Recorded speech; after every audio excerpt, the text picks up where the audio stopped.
Greetings to all of my fellow book-loving magicians out there in YouTube. You are watching Erudite Magic with me, your host, Jeff Kowalk. I'm delighted that you've chosen to join us today. This episode is going to be a little bit different than the norm. As I'm guessing you can see from the video, my eyes have seen better days. I recently had some minor eye surgery done, and I totally underestimated how quickly I'd be back to reading and preparing for episodes for you, my erudite friends. So this episode is going to be a continuation of the value episode that we started a few weeks ago. I'm going to do some Q&A, some of the questions you've posed out there for me, and some of them are questions that I've wrestled with myself. So if you're kind of a lurker, this is your opportunity to interact, because in this episode, I definitely want to hear from you below about some of these questions that I'm going to ask and then answer. Without any further ado, let's get right on into this.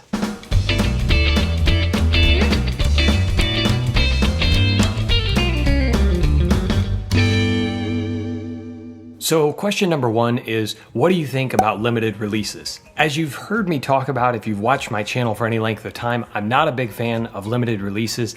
I believe that all magic books are essentially limited releases because they're not printed in perpetuity forever. They may go through multiple printings, but ultimately they won't be printed forever. I think limited runs are a marketing gimmick, and I get it that there's some scarcity needed to get people to get off the fence and buy. But as a sales tactic, I think there are better approaches. So I'm not a fan of limited releases, and I think I only own one. Most of the time, the idea is that if you don't get this secret right now, you'll miss out forever, and it could be the one thing you need to take yourself to the next level. That's rarely ever the case. Most of what you need can already be found on the shelves you had by using some of the tools and things we describe here to get the most out of your library. But what do you think? What does your experience say? Are there limited editions that you're really glad you got it because you learned something that was crazy great and you might have missed it otherwise? If so, let me hear from you. Similar to that, what about collector's editions? If it's the only way that the information is available, I don't have a problem with it. I personally don't see the value in a different type of book format, but I recognize that I'm not everyone. Paperback, hardback, it doesn't matter to me if the production values are good. Occasionally they throw in something extra with the collector's edition, but this goes back to what I just said about limited editions, that there's rarely, if ever, one item that's included that's going to completely change your world. But if it is the one item that will change your world, it could be worth it. What are your thoughts on collector's editions? I'm often asked about the prices for books and what the sweet spot is, and this is definitely a question for you, my viewers, because this is going to differ completely by person. What is your sweet spot for buying a magic book? That is, what is the price that you think is a good price for a standard size book to be at? I recognize this is a hugely broad question, but for me, that price is somewhere between $45 and $50. Now maybe it's because I have rosy retrospect about the days when I could buy brand new H&R Magic book releases or Hermetic Press book releases for $45 and get someone's entire life collection of books for approximately that price. But $45 is really a sweet spot for me to think, well, I can do this on the monthly budget and buy one book a month and not feel too badly about it. What is that number for you? Now, of course, if you just want to spend that, sometimes you can wait for a book to become used and buy it on that secondary market, and that can help you get down to your sweet spot price. Sweet spot price. Say that 5 times fast. Speaking of sweet spot pricing, Don's Magic and Books is sponsoring this episode. You guys have heard me talk about Don's. Please visit his website by clicking the link in the description below. Use code Q&A spelled out this week to save 10% at Don's and get free shipping on anything $20 or more shipped in the continental United States. I love shopping at Don's, and I think that there is a lot of great value there. He has new books, used books, he has pamphlets, tricks, DVDs. The list goes on. You really need to check out his site and use the code Q&A at checkout to save 10% off your entire order. Tell Don I sent you. Next question. What's the most you've ever spent on a book? For me, personally, it was the Mike Caveney books, Wonders and Illusions show and I think I spent around $200 for that set of books. The punchline to the Mike Caveney book story is this is the most I've ever spent on a set of books. I was reading them one Saturday morning, as I've talked about in my videos.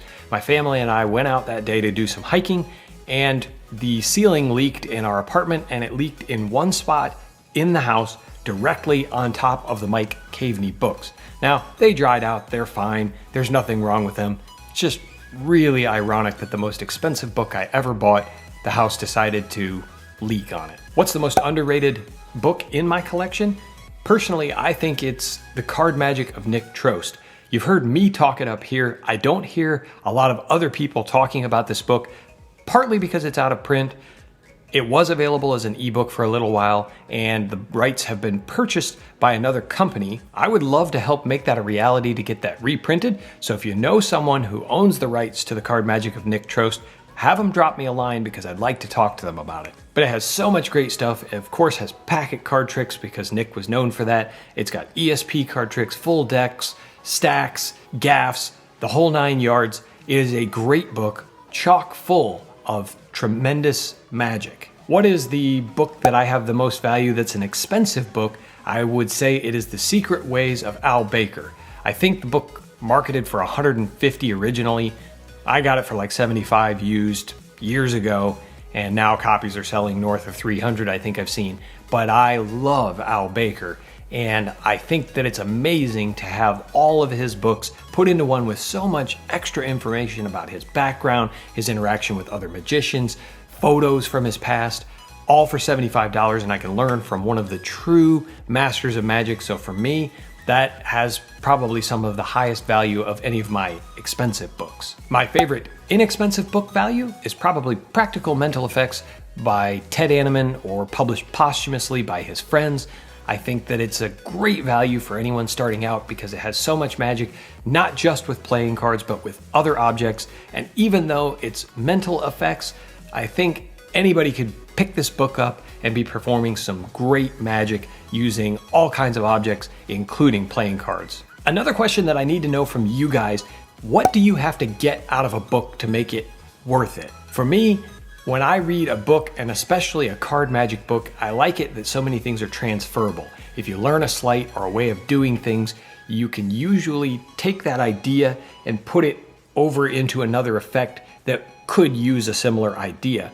So if I get some ideas and if I'm writing them down in my journal, if I write down a few things, that makes it worth it to me. Plus, whatever's worth it or not today may change in the future as your tastes and styles change and vary. If I get a trick out of a book that goes into my stand-up act or my close-up act or my personal repertoire when I'm performing for friends, then that always makes a book worth the price. What are some turn-offs and turn-ons in a magic book? For me, most of these items are the two different sides to the same coin.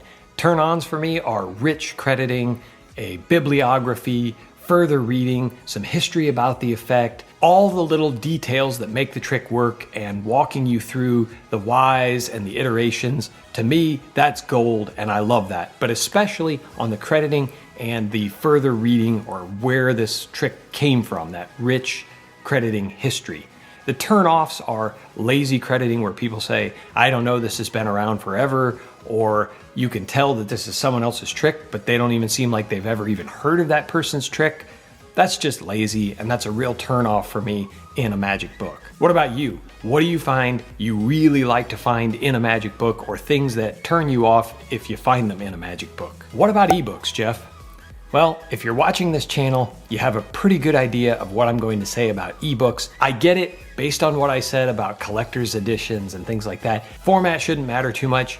And while it does matter a little to me because I learn better spatially, holding a book, knowing approximately where in the book an idea is, my mind gears to learn that way, and yours may differ. But I don't have a problem if you buy ebooks, as long as they're legal.